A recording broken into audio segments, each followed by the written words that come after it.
duhur, asar, kasar.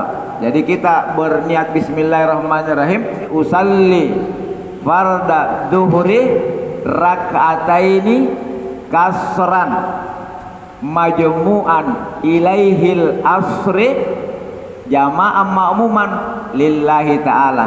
Saya berniat salat duhur 2 rakaat kasar jama' dengan asar ma'muman lillahi ta'ala. Selesai. Nah, sekarang salah lanjut, jangan lupa bergabung di channel ini, like, komen, dan subscribe. Hanya salat yang 4 rakaat yang boleh dikasar, yaitu salat duhur, salat asar, dan salat isya.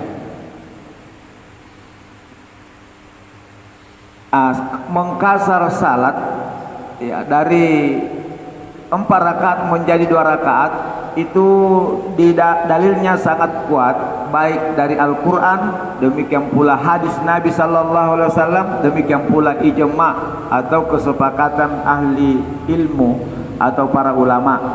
Di dalam Al-Quran di surah An-Nisa ayat 101 Allah Subhanahu Wa Taala berfirman, A'udzubillahi minasyaitonirrajim, wa isa darabtum fil ardi falaysa 'alaikum junahun an taqsuru minas shalah in hibtum ayyaftinakum allazina kafaru.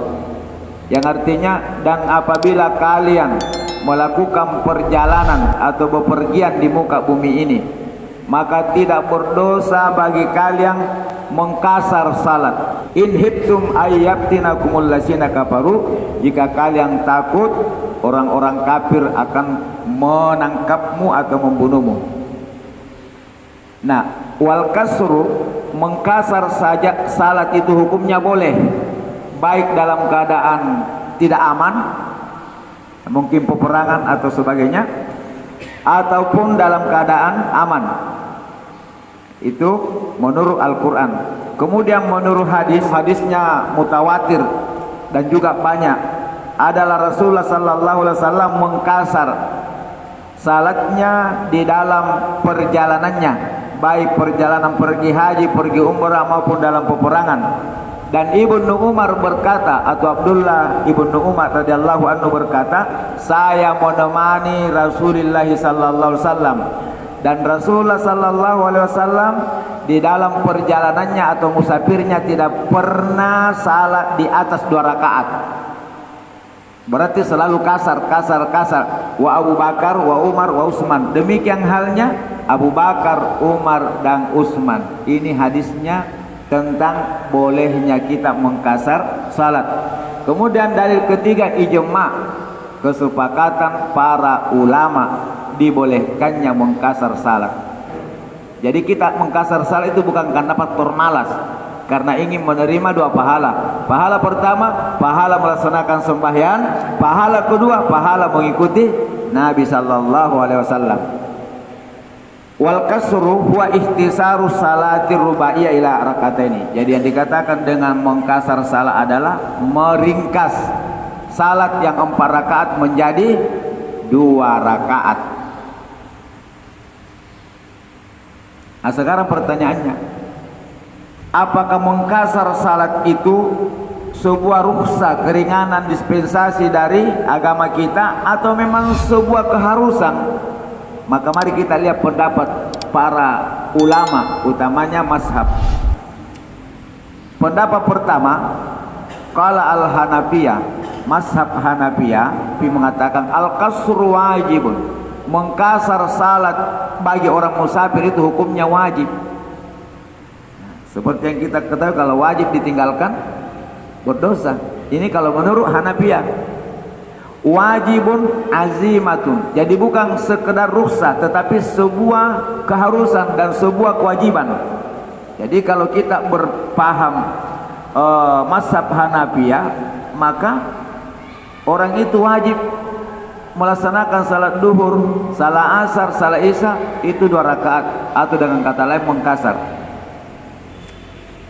Dan apabila dia tetap melaksanakan salat duhurnya 4 rakaat, maka dianggap batal. dan dia harus sujud sahwi. Ini menurut pendapat, itu pendapat pertama. Pendapat yang kedua, wakalal malikiyah alal masyhuri war rajih. Jadi mazhabnya mazhab Maliki, tetapi ini pendapat yang paling masyhur. Al kasru sunnatun muakkad. Mengkasar salat itu hukumnya sunnat muakkad, sunnat yang mendekati wajib. Lifi'lin Nabi sallallahu alaihi wasallam, karena Nabi mengerjakannya. Fa innahu lam yasihu anhu fi asfarihi annahu atamu salah. Maka menurut mazhab dia tidak sah salah seseorang yang melakukan perjalanan kemudian dia sempurnakan rakaatnya, atau dengan kata lain tidak nakasar, sebagaimana hadis dari Ibnu Umar tadi. Itu pendapat kedua.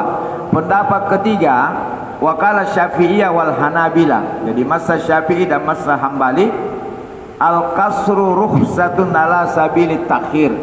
Mengkasar salat itu adalah rukhsah, sebuah keringanan, ya, sebuah dispensasi dengan jalan memilih.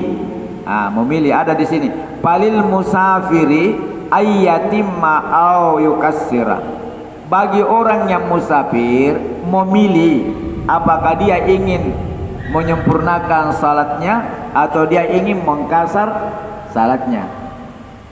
Jadi Syafi'i dengan Hanabilah, ya rukhsah. Kalau Hanafiyah wajib, kalau Maliki sunnat muakkad.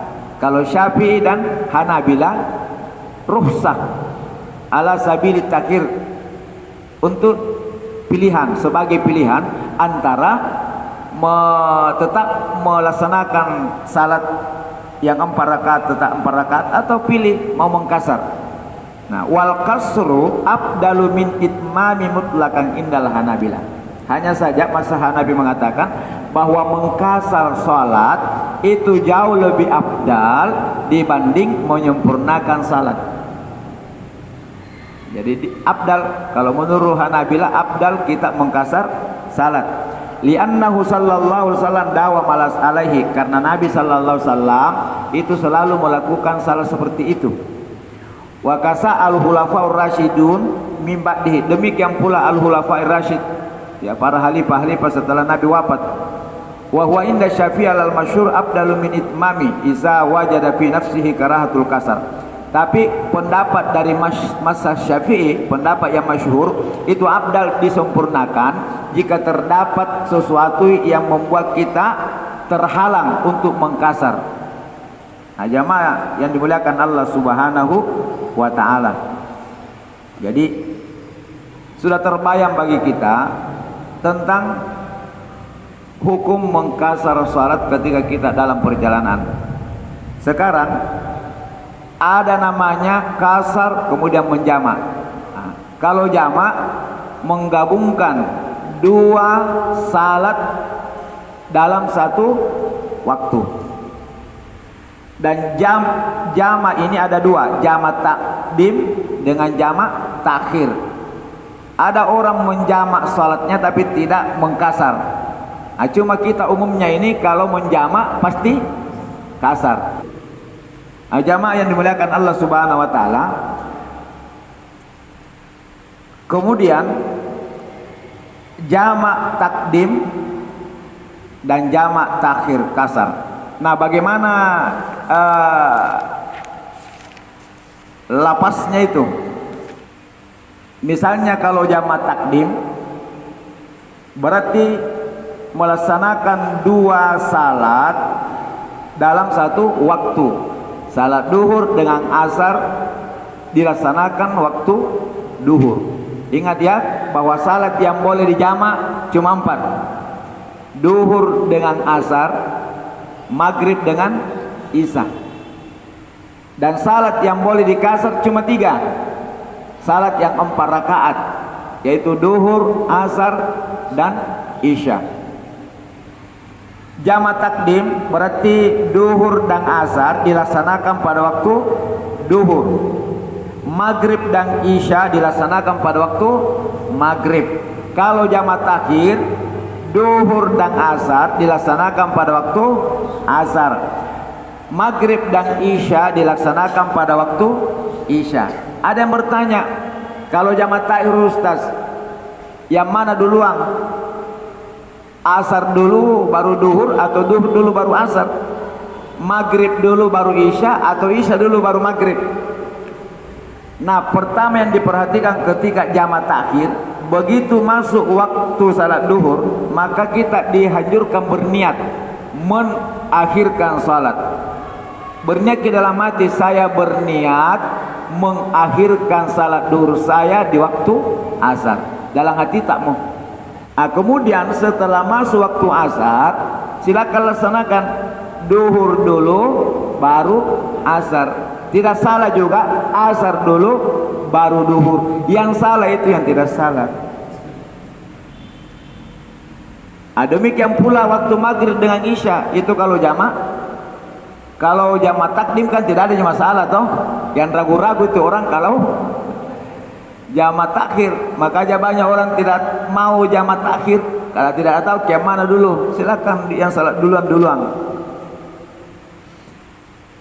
Nah, Bapak Ibu dimuliakan Allah, lapas niatnya ya terserah, mungkin kipan semua gitu dalam hatimu, tidak apa-apa tuh kita ucapkan lapasnya. Misalnya kita jamak duhur asar kasar, jadi kita berniat bismillahirrahmanirrahim, usalli farda duhuri rak'ataini kasran majmu'an ilaihi asri jama'ah ma'muman lillahi ta'ala.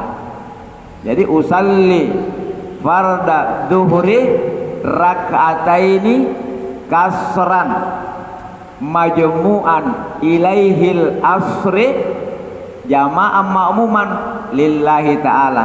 Saya berniat salat duhur 2 rakaat kasar jamak dengan asar ma'muman lillahi ta'ala.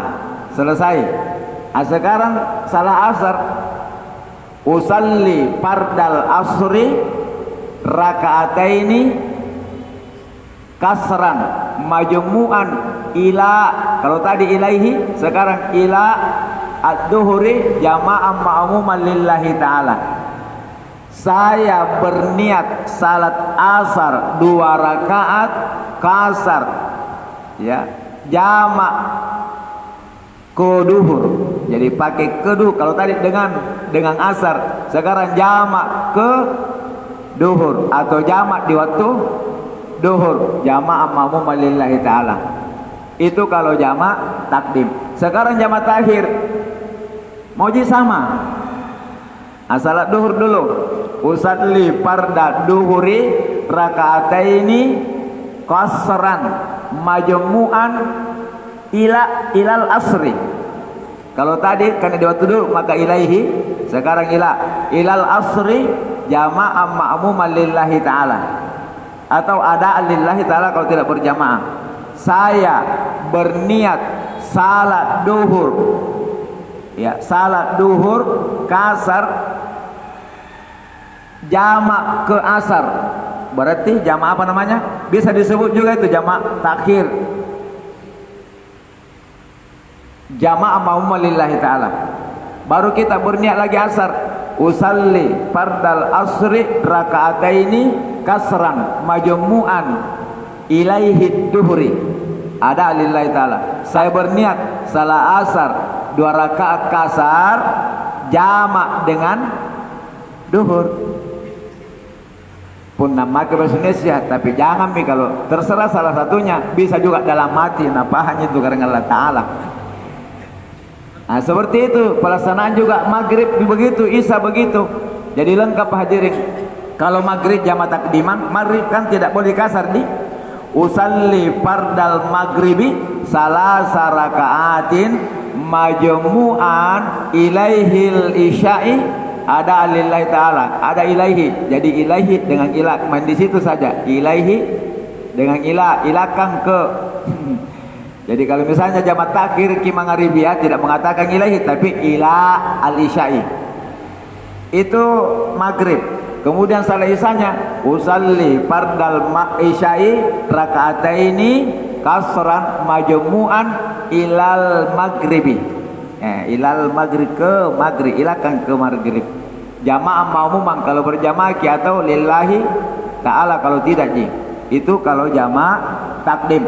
Sekarang jamaah takhir usalli fardal maghribi salasa raka'atin majmu'an ilal isya'i. Ada lillahi ta'ala atau jamaah maumum lillahi ta'ala. Kemudian lapasnya Isa usalli fardal isya'i raka'ataini ya kasran majmu'an ya majmu'an ilaihil maghribi. Tapi kan saya juga biasa tuh mengatakan jamaat takhiran.